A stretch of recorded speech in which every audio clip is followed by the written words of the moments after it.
What's going on, guys? It's the next day here from that last clip. I messed with the track some more off camera, still wasn't able to get it. Those bundle those bundle of grade stakes I had ended up breaking open, which is kind of what I thought was gonna end up happening. And I'm working with what I got here. So I was able to pull some concrete from the pile over there. Found some pretty good pieces to jack it up. And messed with it some more and couldn't get it.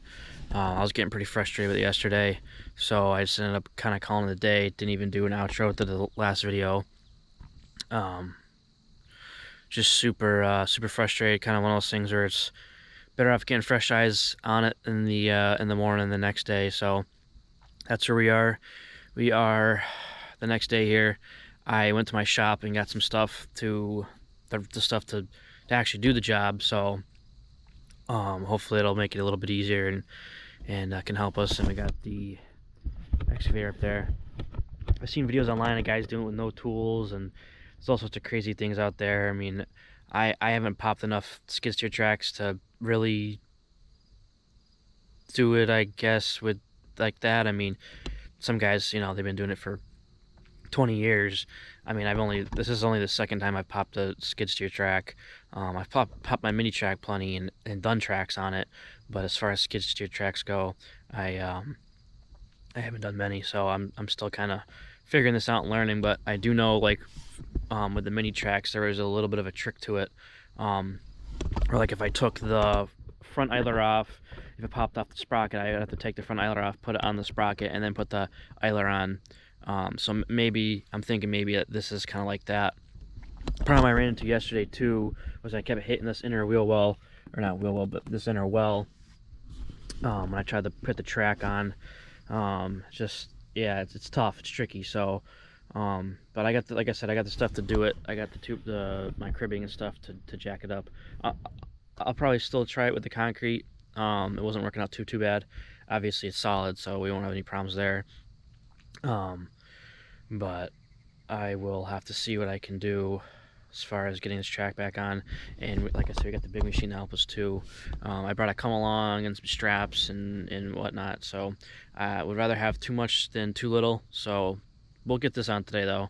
Not worried about it. I mean, we gotta keep cranking away at this job because we got stuff to do. But yeah, just one of those things. So we're gonna get the tools out here and try to get this going some more here. Yeah, see you guys in a bit. Anyways, as I was saying, yeah, when I picked this up, this has a big belly in it, and they're trying to get this over the roller.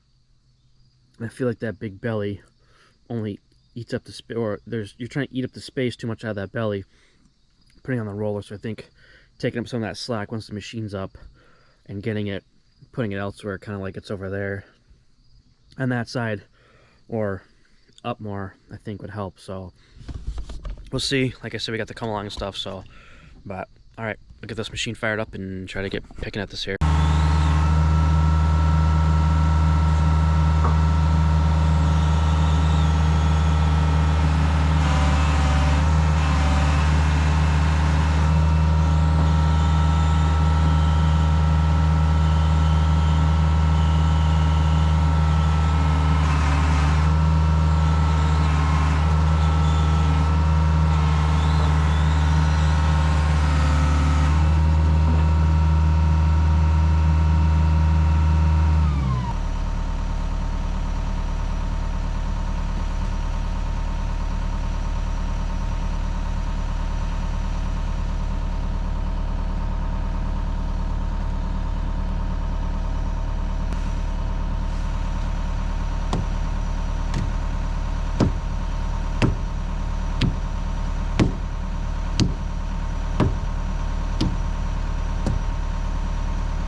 Alright guys, so somehow, some way, by pushing the track this way with the bucket and inwards, we got these little fins, because this roller has to ride between these fins.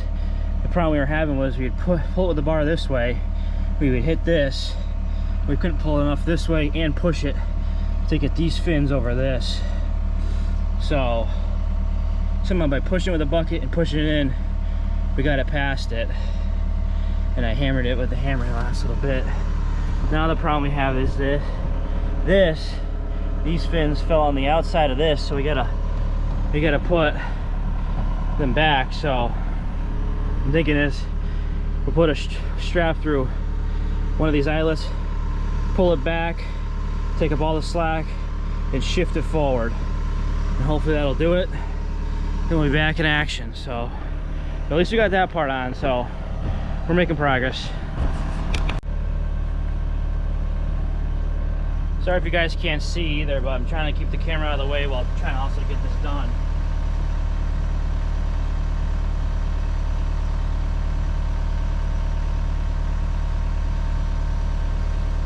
No tools, my ass. I don't know how the hell people do it with no tools.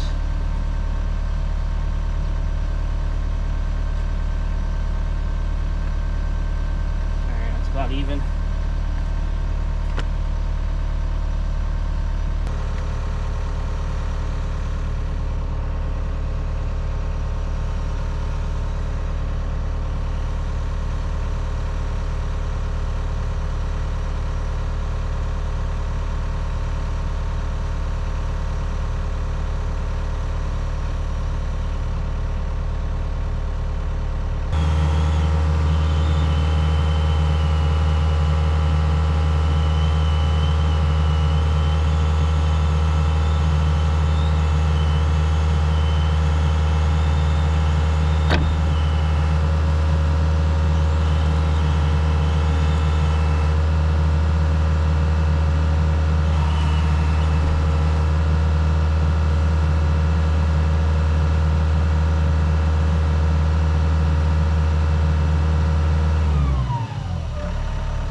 That was it. Finally.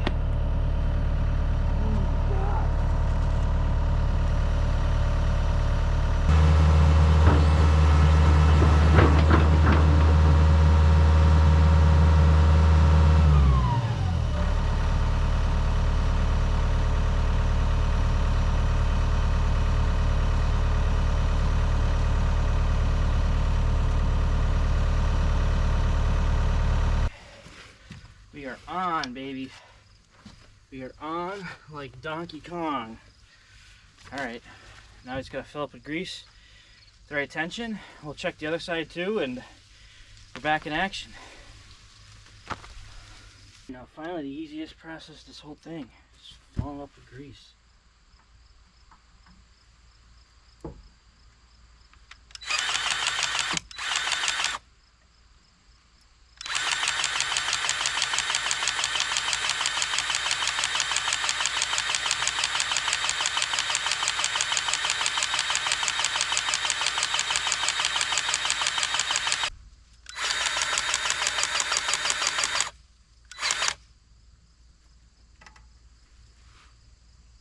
That's probably a good place to start. Alright, we'll check the other side just to make sure we're not loose, but Clean up that grease a little bit and we're good to go.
And for you Kubota guys out there, this is a SVL 65-2. We're using a 65 on this shot, not the 75. But for these bolts right here, it is a 17 millimeter.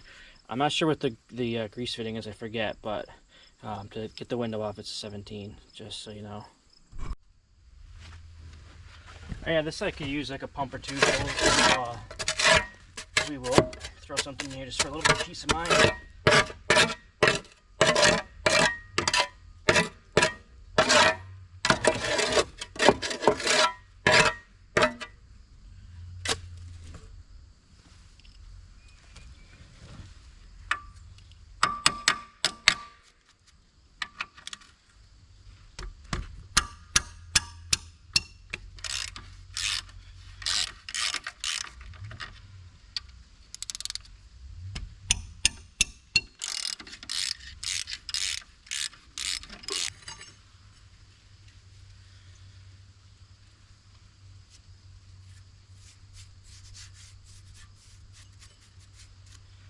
Alright, we'll get the grease gun, put a couple pumps in this one.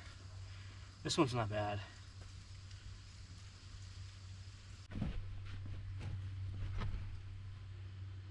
Two pumps a day keeps the tracks away, or whatever you want to say.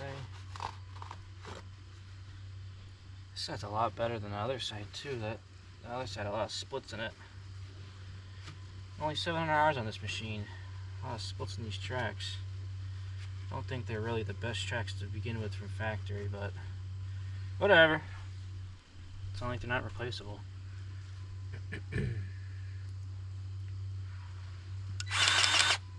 Crap.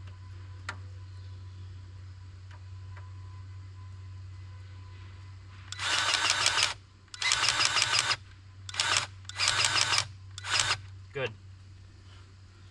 Couple pumps on that.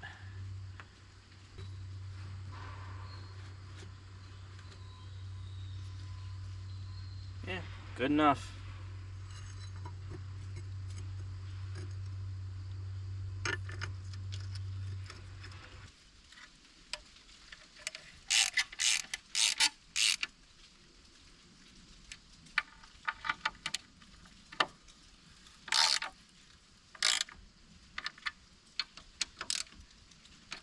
Alright, that's on, and we'll put the tools away, drop this, and we'll start working.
Alright guys, so the concrete guy just came here. We snapped some lines. I don't know if you can see the orange mark on there, but we have our finished floor height.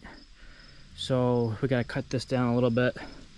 Actually, you could probably lose it mostly in this hole here where the bathroom's gonna go, but gotta cut a little bit out of here, some spots so we can make some room for some stone. But other than that, we got it pretty well dialed in. So we're gonna take a pause on that till we can finalize things with the plumber, putting the toilet in, and get some stone here. And we are going to shift gears into backfilling this. So we're gonna backfill this for now, right to the bottom of the sleeve there, compact it, and then we'll have to come in here maybe tomorrow or something, or at some point, and then backfill to the bottom of those so that the plumber can stub up for the bathroom in there, run his line, boom boom, and then stub out there. Then we can finish backfilling this all the way with a line underneath the floor, and they can pour concrete. So I know the concrete guy's gonna be here tomorrow, he said, to form this, because they gotta keep moving here and we gotta keep this job moving along. So we're gonna do what we can for the rest of the day here and backfill this. So yeah, stay tuned.